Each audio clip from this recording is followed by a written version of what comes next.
You think we're gonna beat all these games? Nope. Backlog boys. No, probably not. We're here. We died, and then we figured while we're out here, Well, they didn't have to know that we died. Awesome. Vaughn likes to divulge on this show. I don't know if you guys have noticed You that. like to keep them in the dark. No, I just, you Gotta maintain the illusion that we're great at games. got a reputation, yeah. All right, let's drop this guy's store right there. And who else goes? We in here? died of laughter when Austin cracked that crazy joke just before the episode. That's what happened. Oh man, you guys missed it. Whoa. It was a butt terror. And by terror, I don't mean fear. I mean like it would tear it, like rip it. What? Tearing of the butt. That's what that joke did. It just rip your butt right open. Oh yes, a gourd. Let's use that on charms. Let's get her wet. Yeah. Premium chicken. I bet she's got some premium chicken between those thighs. Yeah? Yeah. It's not usually likened to chicken, so that was kind of a stretch. Yeah. That's okay though. Boom. 4 drops for you, baby. Alright, Basker, what do you got? I don't like snooping around. Is he basking in his own glory? Yeah, right. Let's see. He's got like some... No, those aren't dumbbells. Oh, he wants to be in the higher place. My store at the second floor. I really need it back. Alright, cool.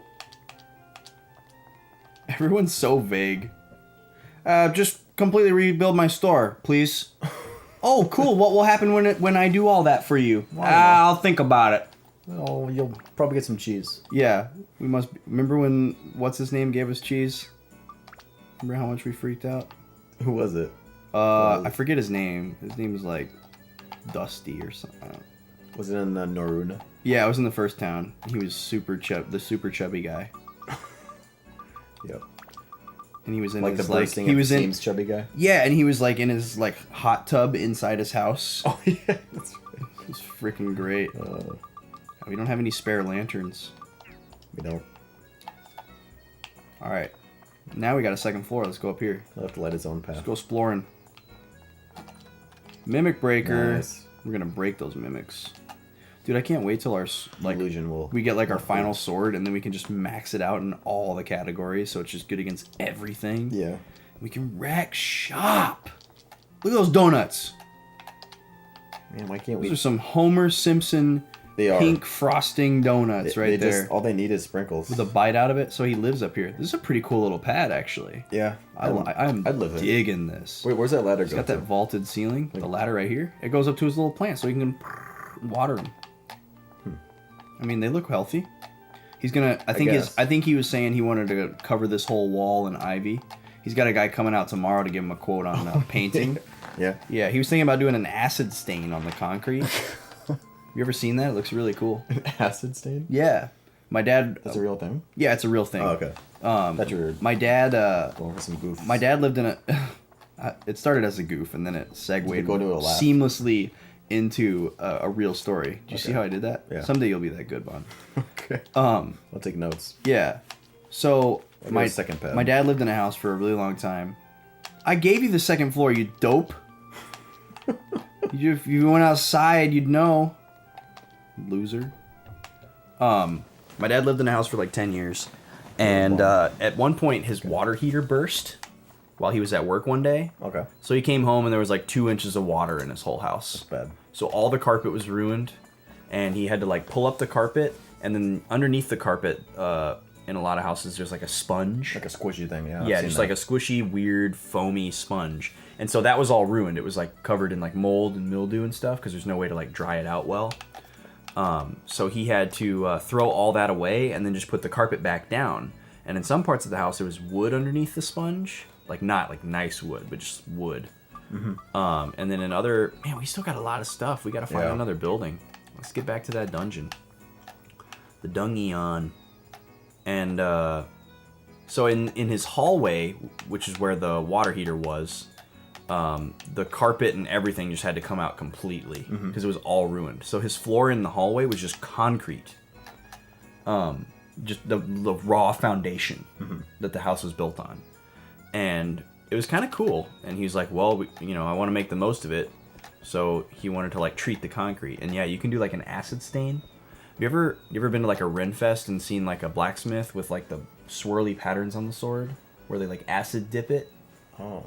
I don't know. It's a similar concept. So like you like put this special acid solution on the concrete, and then you like brush it in, and it's kind of like varnishing wood where it like brings out the wood grain. Yeah. So I guess concrete has like a grain, and you can do these acid stain and like brush it in, and it'll bring out these like patterns, and it starts to look like like the patterns on like a granite countertop or something like that. It kind of looks like that, except it's concrete, and you can get like different colors. And he was thinking about doing like blue, but then he met an awesome lady, and they moved in together, and he sold that house. So that never happened. But yeah, stained concrete. Look it up. It looks pretty cool. It's a pretty Never heard of it. It's a pretty neat. Cool. It's a pretty neat thing. I don't know how common it is, but it's a thing. I think a lot of people do it with their garages because that's pretty commonly gonna have concrete floor. Yeah. Shipwreck. We gotta go back for an Atla. Sorry, folks. We're gonna subject you to this. Yeah, we're trying. Tell you what I'm gonna do. Tell us. I'm gonna dash around. And just grab chests until I find that Atla. The grasshopper, the big guy. What did I say? Baton. Yeah. So. That's weird. And then, going by proximity from the Atla, I'll just kill enemies until I find the hook, and then we'll get out of here. I'm not gonna clear the floor like I usually do. Oh, I am gonna kill this guy though because abs. Yeah, you just let me slap you up, you big dummy. You big dumb. Man, I'm missing a lot. I can't wait till we can build up this weapon and it's longer. It gets longer, yeah. Or at least I hope it gets longer. Sure hope the thing gets longer after a while. A little short at the moment. Oh boy. Mom said I was special. Oh man. That's okay. Nothing to worry about. I actually have a... God, what are those guys supposed to be? Dude, they gotta be some, like, Japanese lore. I mean, he's got, like, the little sword. Yeah. And he's got a fan, and he's got a kabuki-esque mask with the demon horns. It's probably some, like, really specific reference. If I had to guess, I would say that the name is probably a pun based on what it's referencing. That seems to be a really common trope with Japanese stuff. They'll take, like, some really, like, scary thing from ancient history in their culture, and then they'll give it a name that's like similar in sound but like really goofy in meaning. Seems to be kind of a common thing. So like taking the boogeyman and making him the boogie jam or something stupid. Yeah, something silly. I'm trying to think of like American equivalent, but it's not popping into my head right now. Oh, hey, that lasted forever. There's the hook. Yeah, he's a loser. Thanks for showing us the hook, Loops.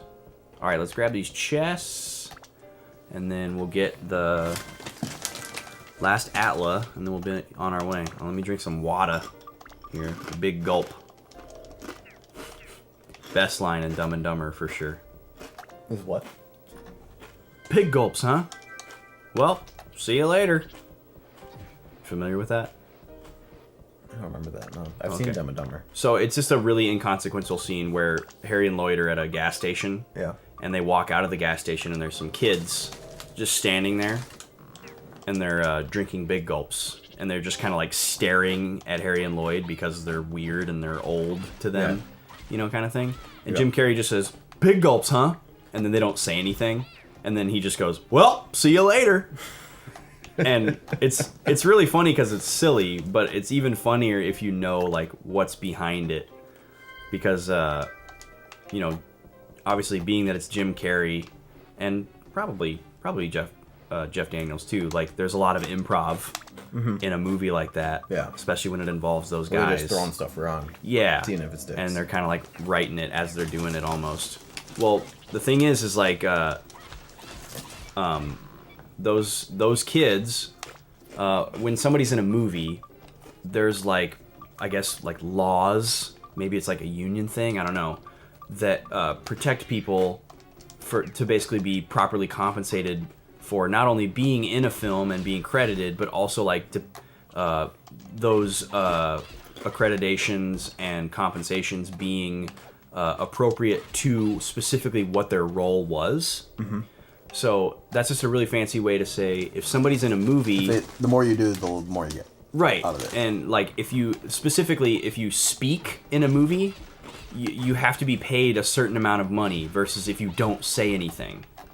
Yeah. So these little kids are in the movie, and they were contracted to not be allowed to say anything because they were just supposed to be extras in the back of the shot, and they weren't really intended to be interacted with. They were supposed to just be. They were just kind of supposed to be there to like give a weird look to Harry and Lloyd. Yep.